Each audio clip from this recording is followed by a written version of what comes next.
rolling tumors to roaring lampooners, the Tigers on a Roll show starts in 3, 2, 1. War Eagle, everyone. Let me fix that. Jeez Louise, that looks crazy. All right, War Eagle, everybody. Welcome back to Tigers on a Roll. This is my first stream direct to YouTube, so we will see how this goes. Should be great. It's always great. I appreciate you tuning in. If you're new to the channel, please subscribe. And if you're loving the content I've been putting out so far, absolutely like the video. First up on today's docket, an absolutely massive win for the Tigers over the Rebels in Oxford, 78-66. If you were nervous at halftime, because I know I was, you are certainly not alone. That first half in Oxford was a rock fight, and it was a little ugly. But the second half was a pretty solid showing by Auburn's standards this season, and definitely a big game for the depth guys, and closing out the game kind of as a whole roster, making a difference out there on the court. And I thought that was great, and we're going to need to keep that up for the next few SEC matchups. None sooner than Saturday when we take on Florida and try to topple the former Natty champs from last year. So that was absolutely incredible. Again, just like the last couple games Auburn has played, I have not expected it out of them. And always pleasantly surprised when Auburn is able to get a dub on the hardwood. And the headline for that game is that Stephen Pearl got his first SEC road win as Auburn's head coach. But the story of the game was KeShawn Hall. And KeShawn Hall, KeShawn Murphy, and Tahaad Pettiford are my stars of the game.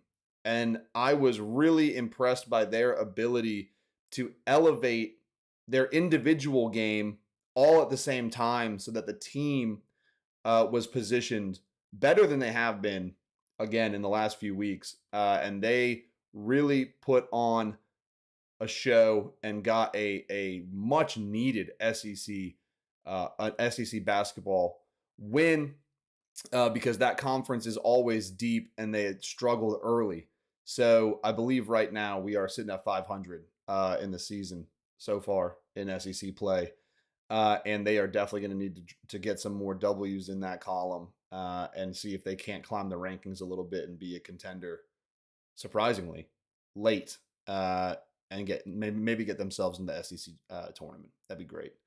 But 19 points for KeShawn Hall, which of course is business as usual for him. He's become the cornerstone of this Auburn basketball team, and definitely want to keep seeing him produce at that high level.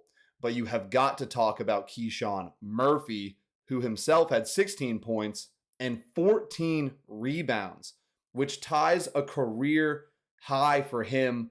And when you have an athlete like KeShawn engaged for the full 40 minutes, Auburn's ability to just burn the clock and then score off of those rebounds skyrockets. And that was the difference maker in the second half of that game against Ole Miss.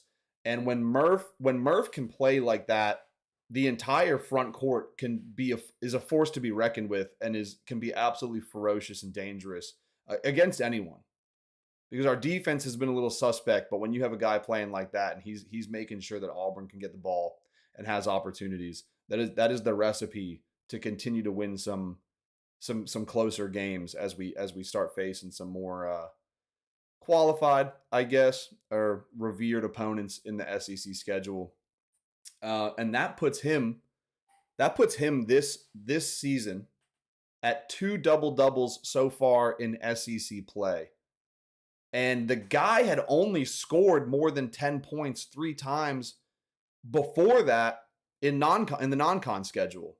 So he has turned it on when it mattered most, and you're starting to see the return on investment there, and you're starting to see Auburn have the ability to pull out close games. Because if you've watched some of the live streams or the remote casts I've been putting out before some of these basketball games, I had to eat some crow, no doubt about that. I won't say I lost faith in the basketball team, but they didn't show me anything over the last month or two that would have indicated that they'd be able to compete at a really high level. They didn't seem to have gelled all that well, but they are now, and I have high hopes for them. Not so sure about Florida, not necessarily that level of competition, but generally in the SEC, I think that they're going to be better than expected, and we are back to being a bubble team.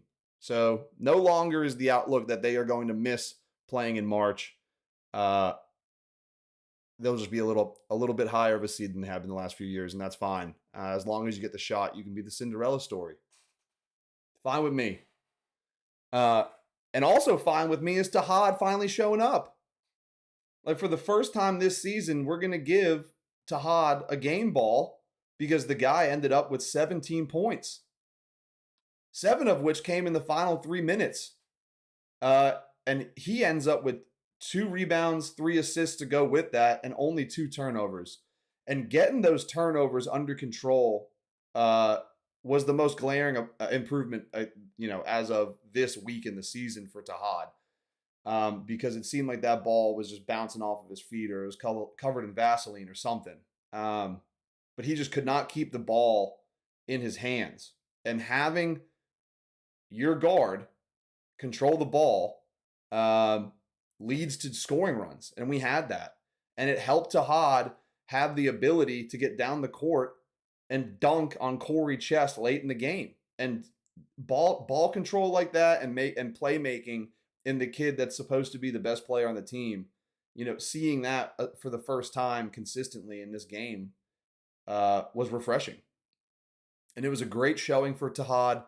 And I think he gained back some momentum and probably some confidence, which is going to be much needed going into this weekend and obviously continuing into this SEC schedule. Because frankly, he's struggled since Georgia and had only scored more than 10 once in SEC play, which was, I believe, the game after Georgia. And he had not scored more than 10 points until this matchup against Ole Miss. So, maybe Tahaad is back in premium form, and that is something that Auburn is going to need to see with more consistency for sure. The Tigers are now 12-7, and they're 2 games behind the lead in the SEC. So things can get tossed up, and you could easily rise the rankings. That's why staying above 500 is so important. And I think the Tigers are positioning themselves to do that. Maybe not as soon as Saturday, but certainly in the next couple of weeks, we could see them go on a run, and maybe they're peaking at the right time, and everyone just wasn't going to give Steven some credit. But we'll see. And that helps us switch gears here to what I think most people are looking for in terms of Auburn podcasts is the transfer portal. And the portal window is closed. It is buttoned up, but Auburn is still making moves. And obviously, as the portal was closing, the first big fish was Da'Shawn Womack. He signed on the 17th, and he's coming over from Ole Miss as a former 5-star recruit, which is huge because the kid himself has some huge upside as a defensive end that we've been looking for. He fits kind of that heavy twitch mold that's going to give Durkin's DBs, the linebackers, the ability to make the plays that they need to, because he is going to be sealing that edge. And we had certainly lost that kind of player profile with some of the outgoing guys. And I think that was one of the best gets of the portal outside of Byron Brown, obviously. And then on Monday of this week, we added 2 DBs, Jack Luttrell from Arizona and then Kamari Todd from Chattanooga. Luttrell is a safety originally from played at Tennessee, and he adds. I think he'll be a depth piece early in the season, but he adds depth to the roster in a bigger way than his resume would suggest, because that is still important. Because anyone that has played for any team in the SEC has the experience you need to add to a rebuilding roster. But the strategy that Durkin and Golish are going for with the defensive backfield is to reload with volume. And the guys that are going to be out there in the spring and in summer camp are easily going to be able to position themselves to be competing to crack the starting rotation. So adding guys that know what they're doing, older, more developed guys in the portal is exactly what they needed, and it is what they have done. And we lost a lot of snaps in that backfield. So bringing in bodies like Luttrell and Todd, along with a little bit earlier of an addition of Shamar Arnaud from FSU is absolutely critical. And then we also, I think right now the number, I mean, it's something crazy. It's like 14 or something like that. But we grabbed TJ Hendrick very recently. I think that was 2 days ago. Today's the January 22nd. Huge O-line addition. And it's not flashy like a lot of these guys, but it's another necessary addition to the roster after going into a portal period with only 3 linemen in the room. 3 linemen who only shared two games of snaps. So you went from 2 to, I think it was like 47 games played between those guys. And they're really only a small part of what I thought was a very impressive haul for this new Auburn staff. And Auburn has made some great additions across the board. And, sure, we're not adding 35 starters, but it's about making sure that we don't collapse if a couple ankles get rolled up on early next season. And I think that is exactly what they've done. And I'm really impressed with the guys they've gone out and found, because Golish, unlike Hugh Freeze and, Brian Harsin, if you want to include him, who didn't recruit at all, Hugh Freeze went for the star ratings. And we've talked about that before. But Golish loves to find guys that fit a physical criteria that he's looking for, because that suggests to him that they will be able to be plug and play guys, or at least develop to be high end guys at the positions which they're being recruited for, which I think is probably the best way to go build a roster from essentially scratch, especially in the trenches there. And to wrap today's show, folks, I want to talk about women's tennis. And look, if you're clicking away from the video because you don't think you care about the women's tennis team or tennis in general, you're missing out on one of the most dominant programs on campus right now. The women are sitting at 7-0, and they're ranked number 4 in the nation. They just beat Georgia Tech 6-1 yesterday, or 2 days ago. But the score line, and that was after sweeping Bellarmine, but the score line in that match kind of lies a little bit. And that's what I want to take a look at, because the one in the loss column was DJ Bennett losing to Georgia Tech's, I think her name was Cruz, but she lost in a super tiebreaker 10-8. That went long, and that was super competitive. And here's why the team, because of matches like that, is a title contender. Because the bottom of Auburn's lineup, like when your star drops a match, most teams panic. But at the bottom of your lineup with like Angela Akutiai and some other girls, like they are performing on all of the courts well enough for Auburn to find wins, whether or not the person in court 1 or 2 is losing a match. And if you're losing it in overtime, it's totally fine.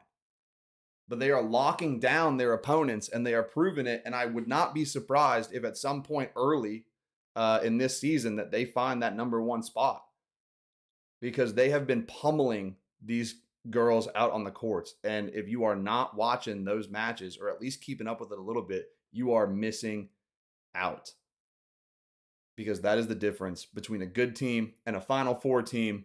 As it is in any sport, depth absolutely kills your opponent. And if you can guarantee points at like the 4, 5, and 6, you're impossible to beat. And that is Auburn right now. Auburn has that. And that's it, for today.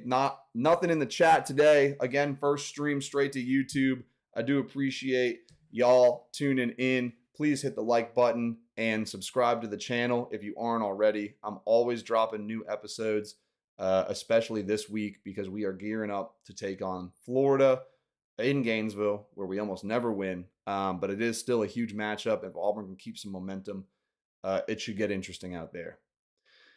That game's on Saturday, and we will preview that tomorrow afternoon. And until next time, folks, War Eagle, and I will see you.